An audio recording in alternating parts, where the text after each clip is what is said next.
Il a été le premier à faire applaudir le champion du jour au parc des expositions Eurexpo Lyon, malgré l'attention plutôt relative que lui portaient les centaines de marcheurs qui composaient son auditoire. Le patron du MoDem, François Bayrou, a salué le « triomphateur » Christophe Castaner, élu le matin même délégué général de La République En Marche. « Je sais que rien n'est plus difficile que de construire un mouvement politique, et je lui souhaite le courage nécessaire », a-t-il déclaré à la tribune.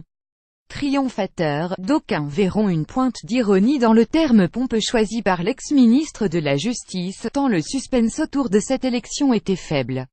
Le secrétaire d'État chargé des relations avec le Parlement et porte-parole du gouvernement, directement choisi par le président de la République, était le seul candidat à briguer le poste et a obtenu l'unanimité des suffrages du Conseil LREM, moins 2 abstentions. Sa liste pour l'élection du bureau exécutif, En Marche avec Casta, a, sans surprise, été largement plébiscitée lors du vote à main levée, même si celle emmenée par le député Joachim Son-Forget a remporté 18% des suffrages, ce qui témoigne, pour les marcheurs, d'une énergique démocratie interne. Ce n'était pas un combat fratricide, il fallait seulement faire vivre la pluralité des idées, explique le député de la 6e circonscription des Français de l'étranger. CJ reçut quelques petites pressions, de rares initiatives isolées, elles sont insignifiantes comparées à l'entrain solidaire que l'on vit aujourd'hui. Lire aussi Christophe Castaner, le fou de l'échiquier louange d'Édouard Philippe Castaner, ce n'est pas un hasard, il fait vraiment l'unanimité. C'est une évidence, il s'est imposé de fait, résume de son côté la secrétaire d'État à la transition écologique Brune Poirson, qui était entourée d'une quinzaine de collègues. Le maire de Lyon, Gérard Collomb, était évidemment au premier rang pour célébrer la N2 du mouvement, tout comme Bruno Le Maire, Jean-Michel Blanquer, Marlène Schiappa, Gérald Darmanin ou encore Muriel Pénicaud, pour ne citer que. Cloud du spectacle, Castaner a également reçu les louanges d'Édouard Philippe, introduit comme un « marcheur de cœur puisque non adhère de La République En Marche. Depuis 6 mois, je n'ai eu quoi me féliciter de ton énergie, de ta compétence, de ta finesse et de ta loyauté la plus totale. Je ne sais pas si Casta, comme je l'appelle, sera un bon délégué, mais je peux vous garantir qu'il sera un excellent général, s'est fendu le Premier ministre, entre quelques bons mots bien sentis et tacles appuyés en direction du parti Les Républicains, qui a acté son départ. Parti liquide, ce n'est pas un rêve, ce n'est pas une ambition, c'est un devoir, a déclaré Christophe Castaner en clôture de la journée, au moment d'évoquer sa prise de fonction.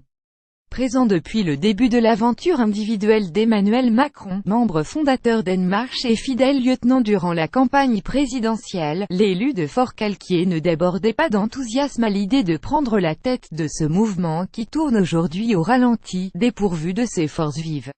C'est une fragilité, il est complètement vidé. Le numéro 1 est désormais président, les numéros 2 des ministres ou des députés, les numéros 3 des membres de cabinet.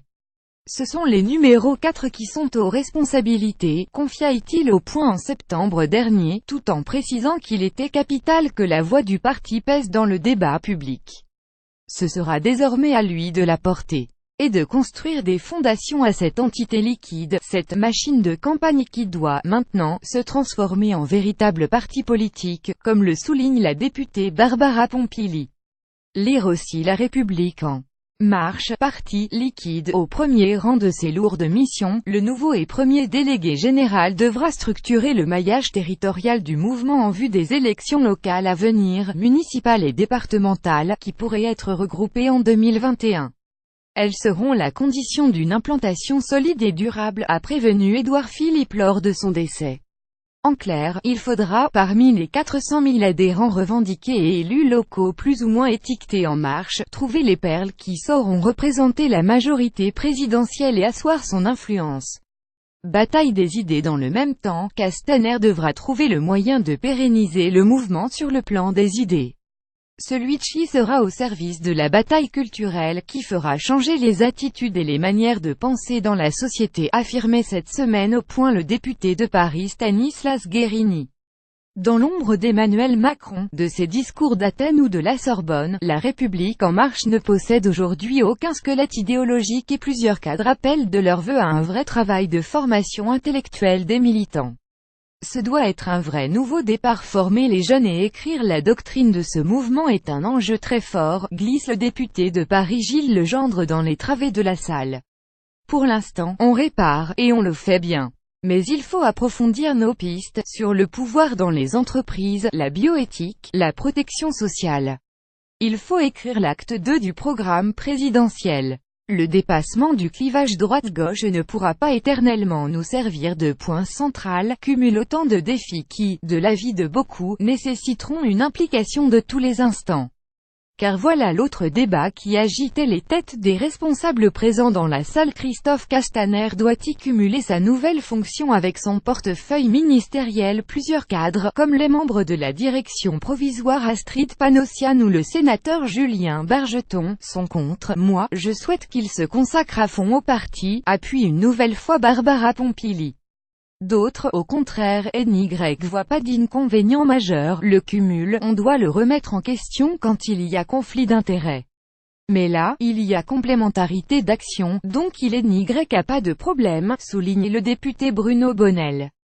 S'il sait bien s'accompagner, il n'y a pas d'incompatibilité.